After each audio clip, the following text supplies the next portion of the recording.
Diyan po ba yung... Wala na yung pangalan. May order po ba kayo? Cherry.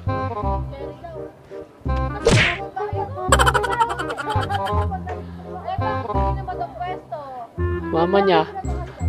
Huwag kayo mag-aaway ah. Nagtatanong lang ako eh.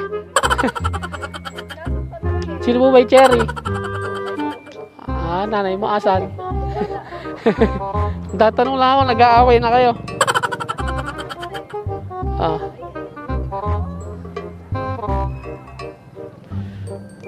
Ang barya. Wala na, sukle.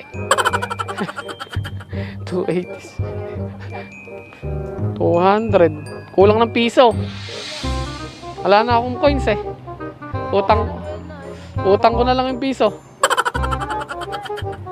Si ate.